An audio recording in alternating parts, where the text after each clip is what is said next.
Hello everyone and welcome to my preview of Easter Cup Day from Sandown and also Day 2 of the Championships from Randwick, a little later on. But we're mainly focusing on Sandown as always, the Melbourne races, and we're going to take a look at how the track might play. So the rail's in the true. Usually every horse gets their chance at Sandown, especially when the rail's in the true. Track condition at the moment is a good 4, but there is expected to be rain. I don't think there's going to be as much rain as what everyone's predicting. I think it'll get to a soft 6 at worst. But then again, don't really know what the Bureau of Meteorology can throw up. So we'll just have to stand by for that. But I think it should be soft 5, maybe soft 6. Could potentially even be a good 4 if the rain stays away, but we'll see what happens. All right, we'll go straight to race number 1. It's a fillies and mares, benchmark 84 over the 1200 metres. Oh, before we do that, nearly forgot. Last week's winners on the YouTube community tab, I did this. Still doing the $10 strategies. We had Trey Porty in race 2. 10 the win on that was very good. She's All Shenanigans was good. 10 the win on that as well. And that bolted away from them. And Show High, I was so gutted. It was leading all the way except for the last metre when Foxy Frida nabbed it and beat it. But we move on and we'll take a look at how we've been going overall. So since we started these $10 strategies from week 1 all the way through to week 12, which was last week, we've had 7 green weeks and 5 red weeks, which is pretty good. But some of the red weeks have been terrible. That's why the overall POT is just below 0 at negative 1.33%. And these numbers here are just the week and how much profit we're in overall in total, which ends up getting this graph here. So it's sort of created a W. Hopefully we can get that tomorrow with a few horses. All right, race number 1 at Sandown, and fillies and mares benchmark 84 over 1200 here. We'll start with the Toppy chassis. Really like its form, just do not like its weight. Gate 1, it'll do okay. I can see it winning, but I'm happy to be off. Duchess of Dorset is a real speed star, will be on speed. It'll be running well as well. I've got others ahead of it, but it's going to be running a good race. Serene Striker coming over from Tasmania. I think it's got a smidgen of a chance. Damien Oliver takes the ride, gate 6. Wouldn't be surprised if it gets up. Here comes Foxycon. Now, I'm sort of happy to take it on at the price here, mainly on the fact about the 1200 metres. It's run 1100 before, as you can see here, at Pakenham on the synthetic track, and it did okay. Judging off that result, it looks like it faded a bit late. 1200 on a potentially rain-affected track, and you're asked to take 250. Not for me, but Carleen Heffel and the 53 kilos suits it. It's an on-speed horse, and it will be in with a chance. My on-top selection in the race is Party for One for Mick Price, Michael Kent Jr. Comes from the Joseph Pride team, was behind Parasol and Insurrection last start, and Parasol came down here and won on All-Star Mile Day, and Insurrection came down here and was behind Benedetta in the English Sprint, I think it is now. And then before that was good over the 1,000 metres at Warwick Farm. Geordie Child's Gate 5, it'll be running a good race. So for the first on Easter Cup Day, I've got 10 to win on Party for One. I think it'll get the right run, and I think it'll be getting the right result, or hopefully at least. Race number 2, a 3-year-old filly handicap over the 1200 metres. Another very interesting race. Royal Merchant is off a bit of a freshen up from the Angus Armanasco. Nearly held on behind Shuffle Dancer. Don't necessarily see the step back to 1200 to be any sort of query.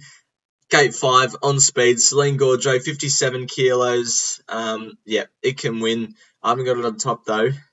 Jaguar Stone also coming over from Tasmania can run well. Kazoo. It's won its past race at Canterbury just as an odds-on favourite, and before that should have won at Canterbury 2 starts ago. It had a little bit of trouble, but you know, Kazoo I think is a good chance. My on-top selection in the race is Clarity. Now, this horse has just had all sorts of issues and setbacks that you wouldn't believe. It's had 2 trials in between runs. Was meant to run in the Kevin Hayes, which was a while ago. And it's just, if you didn't know about what it did before the Kevin Hayes Stakes, it got scratched the barriers, which is the worst possible situation you can do, like for an owner or a trainer, as having your horse scratch behind the gates when you're there ready to go. Its first up run behind Fishin was very good, and then its form from last campaign was pretty good, proven on wet tracks. Draws gate 6 perfect, on the lightweight perfect. Clarity, I just think it might race a tad fresh tomorrow because it's had such a long freshen up, but I was happy to have it on top purely based on form. No diggity. I saw Sky Horse Racing kicking up for this one. Like the form, just don't really like having over a year off a spell in all horses, not just No Diggity. But it'll be on speed. Started favourite over Revolutionary Miss in the Blue Diamond Prelude. So can run well. Ledecky's Dream, maybe. Lady Di can run well. Miss Sudley can run well. But for race 2, 3-year-old Fillies Handicap 1200, 7 the win on Clarity, the main one, but I don't want to lose on the race if Kazoo wins because I think it could be anything, so we'll have that. A Concerned Party for One is a non-winner. Well, it's won 1 from 16, so it's got to be some form of query, but its form's been good, and hey, we both tipped Western Sun today, so that obviously helps. 9 jump outs, no diggity's had. Yeah, I mean, you did prove me wrong with Defibrillate last year in the Vic Handicap, so I can't really complain. But I was happy to have others over no diggity, and I think we've already said that. All right, Reduced Choice Stakes is the third race, a 2-year-old listed race over the 1,200 metres, and gee, I'm not too confident here, but we'll move on with it. I Am Unstoppable was very good winning at Morphettville last time, comes back over to Victoria to race gate 6. Should be getting back, I'd imagine. I think it'll be getting back to near enough to last. And look, it can run well, but it's a tad short for my liking. But as I said, no confidence in this race. Shawsey, debut win at Cranbourne was good. Heuristic supposed to be pretty smart from Godolphin. Draws inside, maybe. Lover Zoo was good behind Bossy Nick on debut. It can win. Why Marie, I thought was over the odds. Was good winning on debut at Ballarat. The one I've got on top is Lady of Savoy. Now, it's won 3 jump outs in a row, potentially even more. I haven't looked back that far. But the last one, it did it in absolute emphatic fashion. Has drawn a tad wide in gate 7. There looks to be a bit of speed underneath of it, so that'll be the only issue. But if it can get a good run, I think it's good enough to win, but no confidence. And we're going to go 10 the win on Lady of Savoy. No picture because obviously it hasn't been seen on the racetrack before or on race day. So no confidence in the Reduced Choice Stakes. It's a bit of a throw at the stumps, but going with Lady of Savoy. So race 4, a benchmark 70 over 1,400 metres. I'm actually looking forward to this race. I think there's a couple of good chances. The first half of this card I really like, and then it gets a bit harder to the quaddie legs. So we'll see what's going on there. Sandy Prince is in the market, I think. It's been racing at Morphettville its past 2 starts, and benchmark 86 is good enough form for this race. Obviously, it carried a very lightweight over there. Gate 1 on speed, it can win. I haven't got it on top, but it can win. Voltan, I think it's my second selection. Got the big weight, which is the only minor issue, but it's a very minor in my opinion, because it carried 57.5 the race prior to this race, where it was good behind Ferretti and Serious Liaison. From gate 2, it can settle closer than what it did at Sandown last start, and before that was good behind Brett Hot Nick at the Valley. John McNeil takes the ride. I reckon it's a pretty good chance. Scroll down, see some other key chances. My on-top selection in this race is Do It La, the 3-year-old filly against the older horses. Forgive its last start run behind Meridius and Is It Me sat 3 wide without cover and just didn't have any favours at all. Before that in the sedative, 1200's too short for it. It needs further. Look back to last campaign. It was good in an Edward Manifold behind She's Lickety Split, and it won at benchmark 70 level against the mares at Sandown. This horse has got the ability to win. Just needs the right run. Carleen Heffel, 57 kilos, double figures. It's the one for me. General Firepower's opened up the favourite, which I can see why, but it was on a good 4 surface at Sale in a 0 to 64. It jumps up in class, potentially more speed in this race, potentially a wetter track. I've got General Firepower in for third and can win, but I don't want to have it on top. Our Lone Star, quick mention, ran well last start, first up. But for race 4, I'm going to have 5 to win on Voltan and 5 to win on Do It La. I think those two horses are worth something, and hopefully we can get a return when one of those horses win. Race 5, it's a similar class, a different distance, a benchmark 70 over 1,200 metres, another open race. I tipped Hello Broadcast last start on top at the Valley at 30 to 1. Had no luck whatsoever and charged late. I was pretty disappointed about that, actually, but can win, has to go back again, though. Hickok, I think, can run well. Is proven on heavy. Is given a little freshen up. Was poor in the Elms, but before that was good behind Carlisle and beat William Thomas in a good race at Sandown. So I think Hickok's a good chance. Lafargue was okay behind Stormbolt and Miss Middle Park last start, and before that was okay behind Cooled. Draws okay. He has a big weight. I've got it in my top 4, but not on top. Our Heidi, I tipped it last start at the Valley when it won on William Reid Stakes night, and I was very happy about that. Gate 2, potentially on the wrong side of the track come that part of the day, but it'll be on speed, and before that win at the Valley was good behind Miss Middle Park. Our Heidi, I've got him for second because the horse I've got on top is In Her Stride. This horse had absolutely zero luck at the Valley last start, even less luck than Hello Broadcast. It should have. We don't know what I had under the bonnet, so we can't say it should have won, but it definitely would have been going close. Before that was good in the Vamos at Launceston, and then got smashed by Belciel the start prior and in Bella, but I think it's worth something. It's proven on heavy ground. Carleen Heffel, going to need her to have a big day tomorrow. 56.5 kilos. I think In Her Stride's the one to beat. So for race 5, at Sandown, a benchmark 70 over 1,200. 10 the win on In Her Stride. $7 as well. Looking forward to that. This is where it starts to get really hard.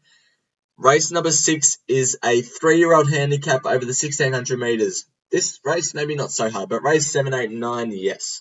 Very tough. Muramasa, the class horse in the field, was poor in the Australian Guineas, but sort of made not a little bit of headway late and made a lot of headway in the CS Hayes prior to that. The weight is the main thing that put me off, but I like its form. Dashing was good, which nearly should have won behind Stonecoat in the Morpherville Guineas. Before that was a winner at Sandown.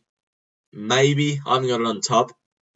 Dream Hour can definitely run well, can settle closer from gate 2, second up, ready to fire, I feel. Gringotts, I tipped it last start at Sandown when it won, so I saw it very well, and in this 3-year-old handicap 2 years ago, the horse that ran second was Flying Mascot, who you may know, and Flying Mascot won this 3-year-old benchmark 70 over 1,400 metres at its prior start.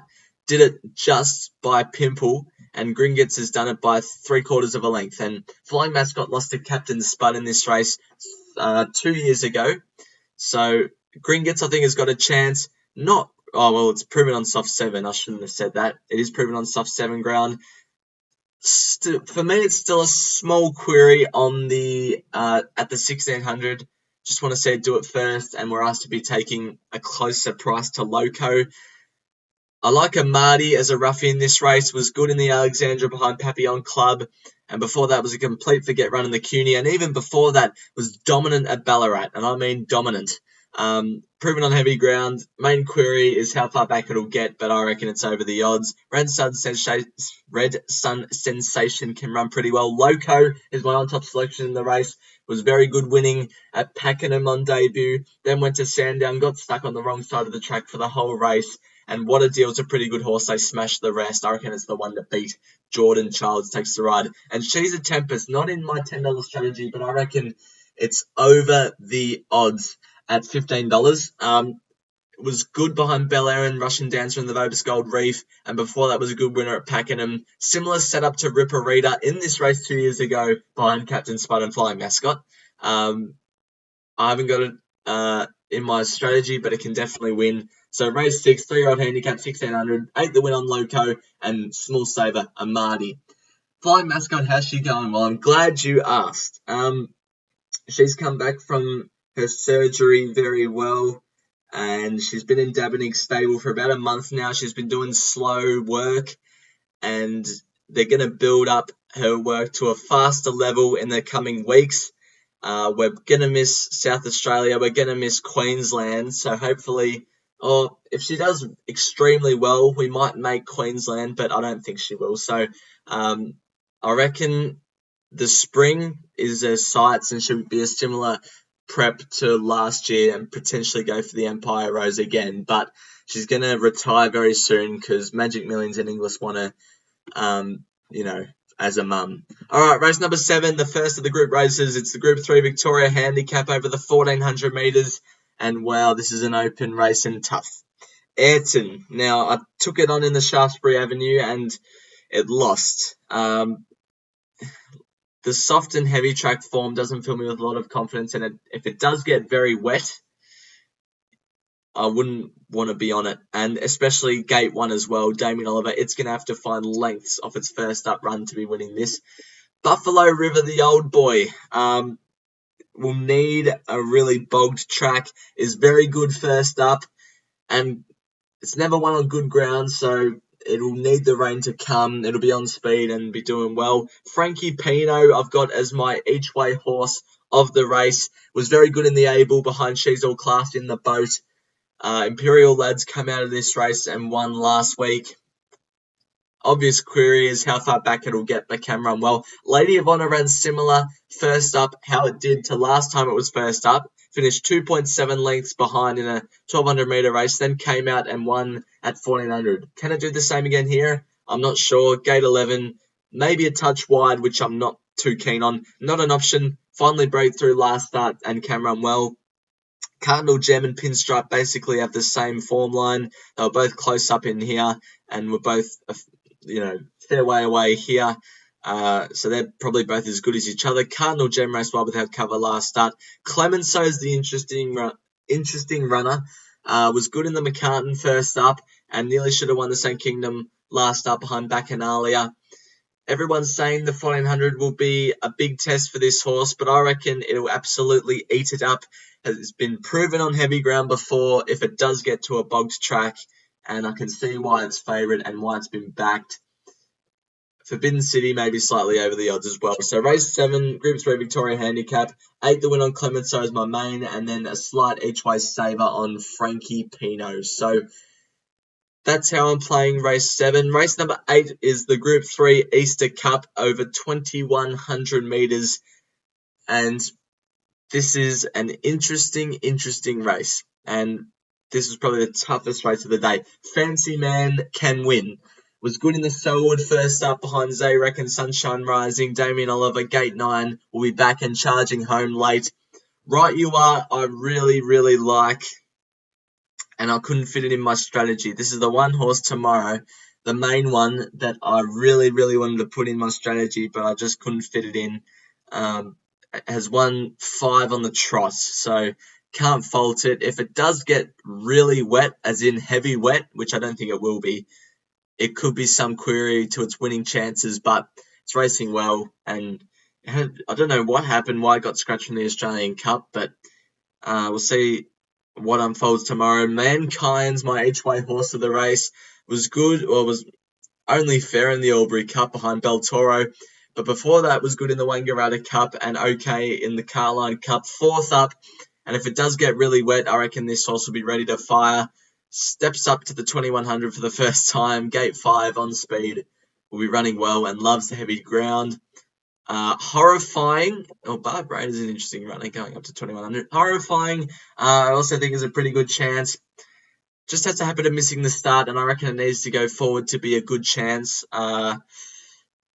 It can run well, and I've got it up there. White Marlin's my on-top selection. I just couldn't go past this horse. Not even Right You Are could go past this horse. 5 from 5, gate 11, Geordie Child, 54 kilos, probably in the lead.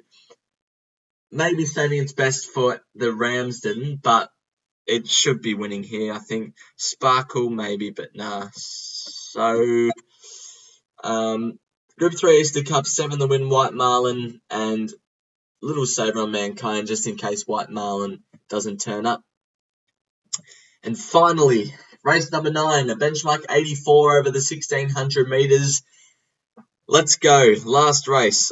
Daytona Bay's the favourite. I had it at Flemington last start. It folded like a deck of cards on speed. Was entitled to run much better than it did. Before that was just fair in the Elms.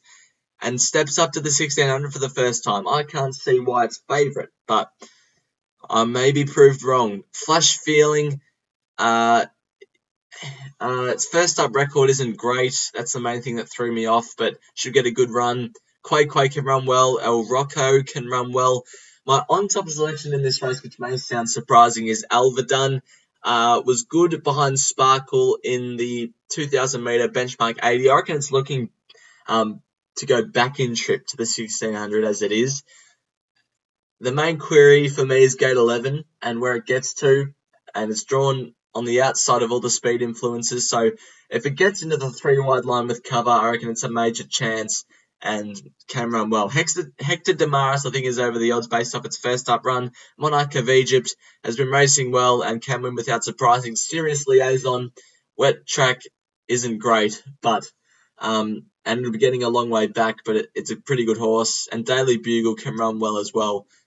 With the lightweight. So for race 9, benchmark 84, 1600, I've just gone 5 each way on Alvadun. Just need the right race set up and it'll be running well. But that's all we're going to take a look for Sandown. And as you can see in the title, or when you clicked onto this video at least, I was going to give some tips for day 2 of the championships. So throughout this past week, I've been giving daily tips on my Twitter account. If you don't know where that is, just type up the Salmonator on Twitter and it should come up.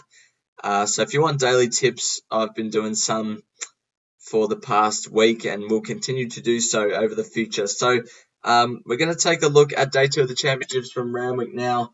And I mean, that's the main course, and I can guess you know who those 2 horses are. Definitely the left one at least.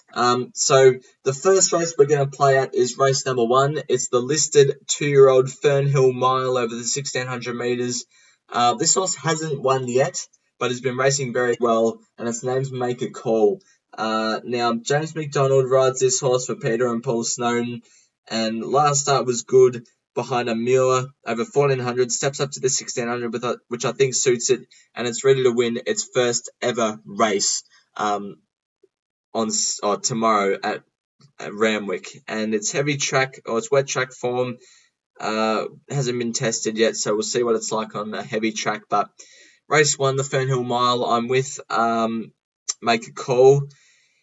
Switch over to race 2, the South Pacific Classic over the 1400 metres, and I've gone with a bit of value here, and her name is Rosita at the $13. I had this horse last start in the CUNY and it didn't run too well, but I don't think it was suited by the race shape. Draws gate 1, Dylan Gibbons, 53.5 kilos. Before that was good in the light figure in the surround. I reckon 4th up now, it's ready to ping, and I think back to the 1400 suits this horse and can be running well, and I reckon it's way over the odds, especially when it opened at $34. We're skipping all the way ahead to race number 6, which is the Australian Oaks over the 2400 metres, and I am with the favourite Pavitra. For James McDonald, will be on speed. Last start was just beaten by a better horse in prowess in the Vinery Stud. Steps up to the 2400, which I think suits because it was good in the VRC Oaks last year over the 2500. Won the Kembla Grange Classic 2 back very well, so I reckon Pavitra is a very good horse and can be running well. Now, I haven't put this in my little presentation here, whether I'm tipping Animo or Dubai Honor, because I couldn't split them hardly at all, and I wasn't confident enough to put one in the frame. As an Australian, I want Animo to win, but as a tipster, I think Dubai Honor will absolutely trounce it. Now, Animo's proven on the heavy ground, and Dubai Honor is not, which is the only query between those two horses, or between Dubai Honor. But this is the thing, I can't split them. Like, Dubai Honor's, I think, on a good track would trounce Animo, but on a heavy track, who knows? So, your guess is as good as mine. On form, Dubai Honor. On guts, Animo. But we'll see what happens. And the last tip comes up in race number 9, the Group 1 Queen of the Turf Stakes. For the fillies and mares over the 1,600 metres. And we've got to go for the Pride of Victoria, for the Pride of Warrnambool. Cirilio Miss, racing in absolute career best form. This is without a doubt its toughest test to date, but has won on a heavy track before. Won by 5.5 in the Sunline Stakes, and in the Matron Stakes, absolutely trounced them as well. So, Cirilio Miss, Ben Mellon, gate 3, great chance, and will be running well, $7. So those are all my tips for tomorrow for Easter Cup Day at Sandown, and also Day 2 of the Championships at Randwick, which should be a pretty bogged track up there. So we'll see how that goes, but hopefully some more videos put out in the future. And until then, bye for now.